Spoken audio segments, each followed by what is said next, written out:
Assalamualaikum warahmatullahi wabarakatuh. Perkenalkan, nama saya Adrian. Di sini saya akan menjelaskan isi program berdasarkan soal yang ada di layar. Di sini buatlah sebuah program yang dapat menentukan jumlah detik, menit, dan jam. Adapun inputan yang perlu dimasukkan adalah detik. Berikut adalah hasil akhir dari program perhitungan detik, menit, dan jam. Nah, di sini ada tampilan sebuah program dengan menginput total detik sebanyak 3.800 detik dan akan dikonversi menjadi sebuah jam, menit, detik. Nah, di sini di bagian akhir program akan mengoutput atau menampilkan inputan dari total detik yang kita input menjadi hasil konversi jam, menit, dan detik. Dan langsung saja saya akan mendemonstrasi isi pemrogramannya. Nah, di sini adalah isi dari program konversi jam, menit, dan detik. Di sini ada variabel yang sudah saya tetapkan di sini.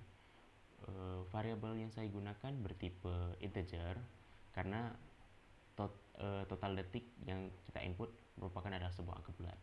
Nah, di sini tentunya ada variabel total detik yang akan menjadi variabel input yang kita gunakan nanti. Ada variabel jam, menit, dan detik yang akan menjadi variabel yang memproses langsung dari variabel total detik. Nah, di sini juga ada sisa detik, yaitu hasil dari pencacahan dari total detik menjadi sebuah jam, dan hasil pencacahan itu akan masuk ke dalam sebuah variabel. Nanti saya akan jelaskan. Nah, di sini saya akan menjelaskan isi dari rumus codingannya. Di sini code, yaitu kita menampilkan sebuah tampilannya di sini, memasukkan total detiknya.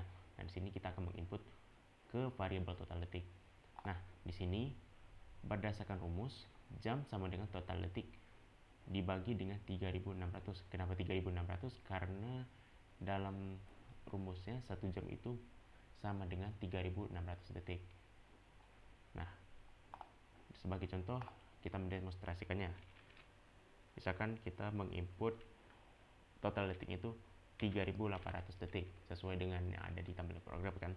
Nah, 3.800 detik dibagi langsung dengan 3.600 dan hasilnya tentu saja hasilnya berkoma, tapi karena tipe data yang kita gunakan adalah bilang bulat, maka kita mendapatkan hasilnya 1. Nah, dan 1 ini akan masuk ke bagian variabel jam di sini. Nah, kemudian ke bagian variabel sisa detik. Nah, disinilah saya akan menjelaskan fungsi dari variabel sisa detik ini. Jika total detik yang kita input 3.800 dibagi dengan 3.600, itu hasilnya harusnya koma. Tetapi karena tipe data yang kita gunakan adalah integer, maka kita menggunakan rumus 3.800. Kita akan mengambil sisa pembagiannya. Kita mengambil modulus 3.600, sisa dari pembagian hasilnya. Nah, 3.800 sisa bagi hasil dari 3.600 sudah pasti 200. Nah, 200. Ya, 200. Nah, di situ. Nah, 200 detik ini akan dimasukkan ke dalam sisa detik ini sebelum diproses ke variabel menit dan detik. Nah, nilai yang ada di dalam variabel sisa detik ini akan diproses lagi ke dalam variabel menit.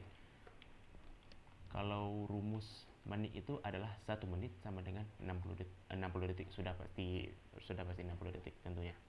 Nah, di sini kita akan membagikannya menjadi 3 menit. Ya, 3 menit. Nah, 200 bagi 60 sama dengan 3. Karena tipe data yang kita gunakan adalah integer, bilangan bulat, dan hasilnya harus berkoma kan, tapi karena tipe datanya adalah integer, maka hasilnya ada 3. Nah, di sini akan menjadi 3 menit, dan 3 ini akan masuk ke variabel menit. Nah, kemudian sisa dari pembagian menitnya. Kita bisa di sini akan mencari sisa detik, yaitu modulus dari pembagian menit tadi, modulus 60. Sudah pasti tentunya 60 ya. Oke, 60, dan sudah pasti sisa bagi hasilnya adalah 20 detik. Jadi yang akan ditampilkan di sini adalah 1 jam akan masuk ke variabel jam, di sini 200. Ini hasil ini akan ini variabel proses sebelum diproses lagi variabel menit dan detik, dan 3 ini adalah 3 menit hasil dari proses sisa detik tadi, dan ini adalah sisa bagi hasil dari menit tadi. Nah, langsung saja kita execute programnya. Kita coba 3800 detik. Nah, ini hasilnya 3800 detik dikonversi menjadi jam, dan jam itu adalah sebanyak 1 jam. Menitnya adalah 3, dan detik ada 20. Jadi hasil konversi 3800 total detik yang kita input adalah 1 jam 3 menit 20 detik. Nah, sekian itu saja dari isi programnya. Mengenai dari alur logika programnya kurang lebih seperti ini. Nah, baik, sekian dari penjelasan saya. Terima kasih. Assalamualaikum warahmatullahi wabarakatuh.